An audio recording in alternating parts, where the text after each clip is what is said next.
Hari Om. Today I am going to speak on chapter 4 of Srimad Bhagavad Gita. Till the chapter 3 that I talked about yesterday, I was talking about concept of Karma Yoga.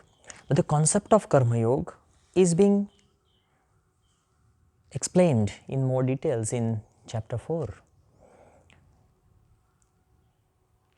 Shri Krishna is explaining the origin of Karma Yoga, or this concept of Atma and concept of this Paramatma, the universal consciousness, then the individual consciousness Atma, and then the direction of every karma, every action done in the universe, not just in individual life, but the cosmic actions. And what is the purpose of that cosmic actions is the subject of first part of chapter 4. So Shri Krishna is saying the Parabrahma, the cosmic consciousness, has given birth to this set of rules, and this entire cosmos is ruled by these rules. What is a rule? First rule, say for example, gravity is a rule, is a law, and no one can escape it. No one can bypass that law. The nuclear forces, the forces that interact in the mother nature, as a human life, we grow from one cell in the womb of the mother to a human being, and then when we are born, we age. No one is able to stop that aging till date. So these are all you can understand as laws of the cosmos. And Shri Krishna is saying that Karma Yoga is a part of those laws. So he gives example of sun. The sun that is a controller of our solar system. Every bit of energy that comes on earth is from the sun. Sun is our life. What we eat as food is actually from sun. The energy is from sun. The sun gives energy to the plants. The plants bring that energy into that fruit or even leaves, and that is what we eat. So what we get is the energy of the sun. Some people say, no, I don't eat vegetarian. Fair enough. You still have that energy connection to the plants and that to the sun ultimately. So the sun is giving us energy. It's sustaining the life on earth. Does it have any attachment to what it's doing? It's doing just because it says it's the duty of the sun. It's a responsibility of the sun. And it's a part of the cosmic arrangement. So Shri Krishna is telling that the sun is the ideal example of Karma Yoga. And through the sun, a thinking mind of humans learned this wisdom as to how to give, how to do our actions in a non-attached and selfless way, and as our duty. Sun rises every day, doesn't get tired, keeps sending us the energy, keeps looking after the entire solar system, keeps protecting us. People think solar winds are dangerous, but solar winds actually are very important for an intelligent life. If solar winds wouldn't exist, the cosmic rays would not allow an intelligent DNA like a human DNA to live. So look, all these good things that the sun is doing, it's non-attached with its karmas. And a thinking man studied this nature and understood. And then this wisdom was passed on to generations. But then this knowledge, this wisdom gets lost over a period of time. And when it gets lost, that's when the problems start. When the society loses this understanding and wisdom, the society becomes centered around kama and krodha, the desires and ego dimension, the power dimension. Look what's happening in today's world. We as a human society, we have become more centered over our own pleasures and needs and desires. Everyone is thinking, how can I have more and more and more and more for myself? And what are we doing? What is the result of that? What is the end result of that? Global warming. I'll tell you some interesting studies that have been done. The global warming, 25% of the greenhouse gases are connected with the meat industry, the meat that is produced world over. 25% greenhouse gases such as methane, carbon dioxide, all of them, they are connected with this industry. And now this meat that is being produced is one of the most implicated components in obesity, factors in obesity. And how many people are obese? In developed countries such as Europe and America, 60% people are obese. In India, people think, oh, it's still a developing country. Fair enough. But obesity is very huge problem. Now look, these desires are making us eat all of this food. And this food that we are eating is causing obesity, physical problem. Obesity leads to different problems such as diabetes, hypertension, heart diseases, cancer, and so on. So what is causing this obesity? Desires. What is causing the global warming? Desires. The industrialization has produced intense pollution everywhere. The industrialization is all about me having more, me, I am being more powerful. That is ego, that is power. That has caused the remaining global warming emissions. So look, the problems of today can directly be understood with our desires and ego dimension. So today's world, this knowledge, this wisdom of Karma Yoga that comes from the mother nature is lost.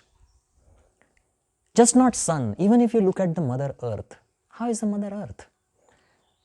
When the mother earth feeds a tree, she is non-attached, she doesn't want anything from the tree.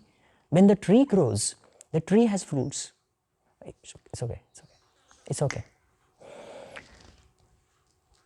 That tree takes everything from the mother earth and produces these fruits. But is the tree attached to the fruits?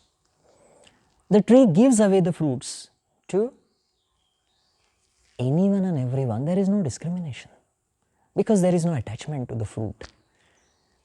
And this is a very important idea of Karma Yoga. But this knowledge is lost. It needs to be reinstated, needs to be understood because it's necessary for our survival in a positive way.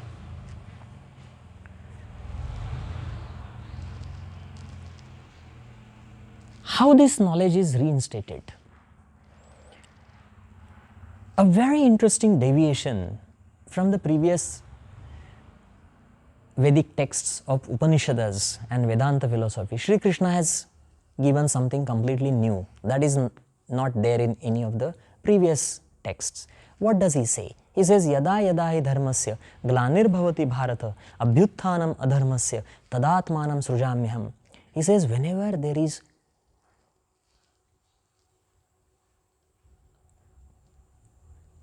the loss of wisdom in the society, in humanity, the cosmic consciousness, the Paramatma, God,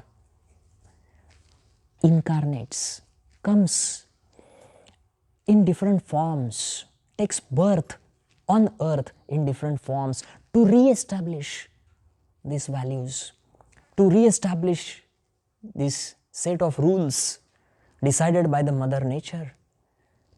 The wisdom away from the kama krodha, the desires and power, ego dimensions, towards Atma, and re-establishes that. You will see where is the evidence of such incarnations of God. You should not look at incarnation of God like a person. The evidence I will give you is very simple. The evidence is, look how many millions of years humans have lived on this earth. So many problems definitely were there in all these millions of years. Right now we are all facing the problem of corona. But there were so many more diseases and sicknesses and catastrophes and terrible events that destroyed life on earth. But still, the human race has survived. What is the secret behind it? What is the evidence that we survived for millions of years?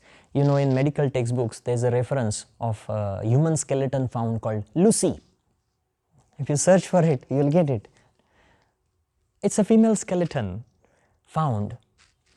The date is estimated like 3.2 million years ago. So human race has survived for 3.2 million years for sure. There is no doubt about it. So if we are able to survive all these catastrophes, there must be some energy deep inside us, which is the same energy that is deep outside us, has provided some support to it. So this is an interesting statement of Sri Krishna, that yada yada hi dharmasya. And there is one more line. He says, paritranaya sadhunam vinashaya cha dushkrutam dharma sansthapanarthami sambhavami yuge yuge. He says this incarnation of the divine takes place after every few thousand years or whatever, few hundred years, whatever it is. Yuge yuge, one yuga is few thousand years. And it happens as a repetitive process. So he is telling the secret of his life here. And he says he is that incarnation in that moment to re-establish the wisdom which will allow the humans to survive longer. In chapter 4, the second dimension that Sri Krishna has talked about is concept of Yajna. Yajna.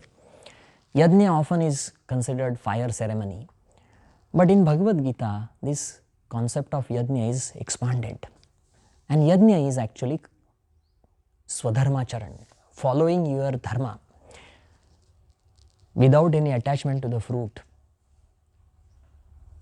in a selfless way. So when you do action as a karma yoga, it's considered Yajna. There is a verse which says Brahmarpanam Brahma, Havir Brahmagno Brahmanautam, Brahmaiva Tena Gantavyam, Brahma Karma Samadhina. It's a beautiful meaning. And Sri Krishna is elaborating this Yajna concept. And he says, look around, everywhere you look in the whole cosmos, whatever is there is the objects that are created by the cosmic, the Parabrahma, the Brahman. And the Brahman, that cosmic energy, is inside every object, because every object is Brahma. So when you are doing some karma, what are you doing? First, who are you? Brahma. Every other object, Brahma. Say for example, you are eating the food. Your dish is full. Who are you? You are Brahma, the divine dimension. Food, Brahma, divine dimension. Brahma goes into Brahma. Then what happens? Brahma.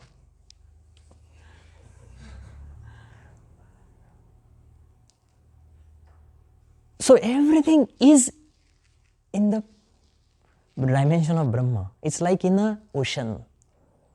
A water current moves from one place to another place. Is it different? Yes and no. But there is a movement. That is karma. If you see what is every object in the cosmos is made up of, we say every object is made up of atoms. What are atoms made up of? Subatomic particles. What are these subatomic particles? Quarks, larks, leptons, bosons. Even they found this God particle called Higgs boson, named after the scientist who proposed this theory, Higgs, Peter Higgs. So that particle, if you understand what are these particles, different particles, all these different particles in reality are nothing but energy, which is same. So what is this electron? Energy. What is this Higgs boson? Energy. What is this larks? Energy. So every object, what it necessarily made up of? Energy. So who are you? Energy. What is the food? Energy. What is the air? Energy. So what is happening? Energy into energy. This is a very beautiful idea which is explained in the chapter 4 of Bhagavad Gita, Brahmarpanam Brahma. Then after this comes the most important secret of the yoga, which is explained very beautifully in this chapter. And Sri Krishna says this yagyas, this selfless, non-attached act of following your role and duty. There are 5 main classifications of these yagyas. So Pancha Yagya, 5 yagyas are given. The first yagya is Dravya. Dravya Yagya. Dravya is physical objects. That is connected with Annamay Kosh. We have 5 koshas. Annamay Kosh, the food body, the physical body. So the Dravya Yagya is connected with our physical body. I'll explain this yagyas a bit more. Second yagya is Tapa Yajna. Tapa is, you understand it as austerities. They are connected with your indriyas, your sensory, your organs, motor organs and sensory organs. That is connected with Pranamaya Kosha, the pranic body.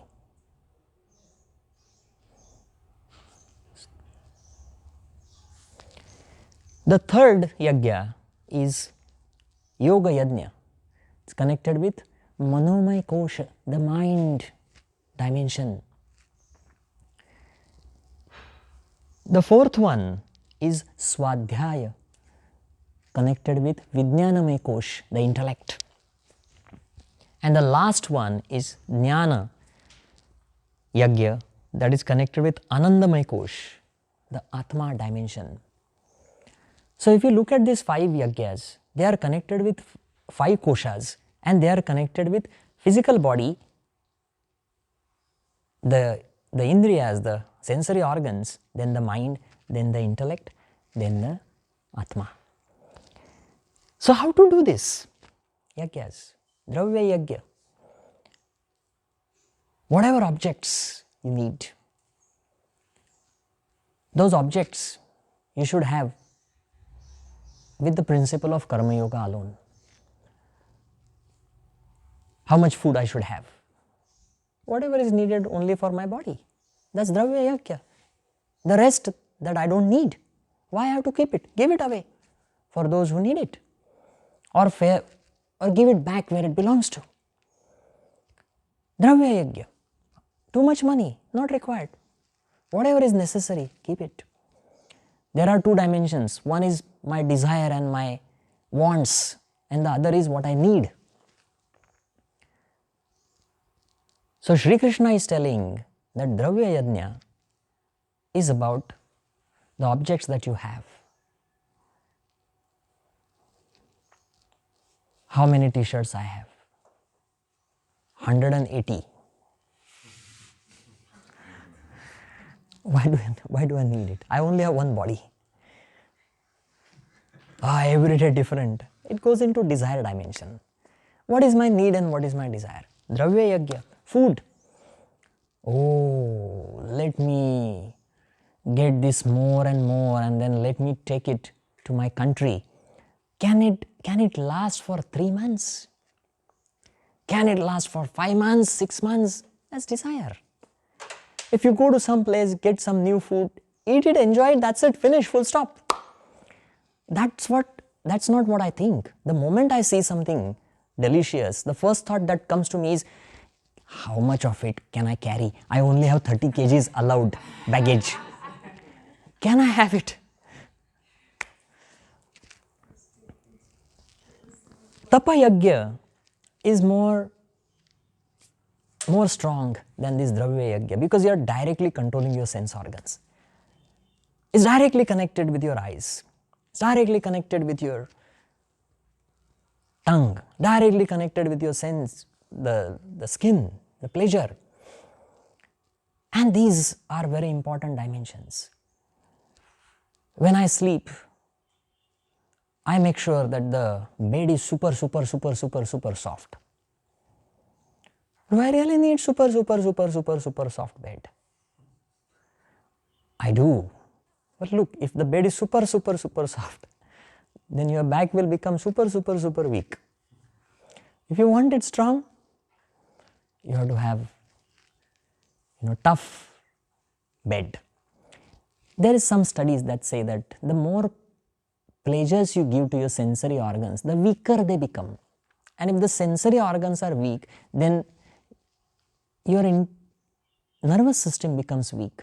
That's yoga. That's a concept of yoga. And yoga says that if you want more willpower, you need to have strong tolerance. Fasting is recommended to strengthen your digestive system. But that also connects with your willpower.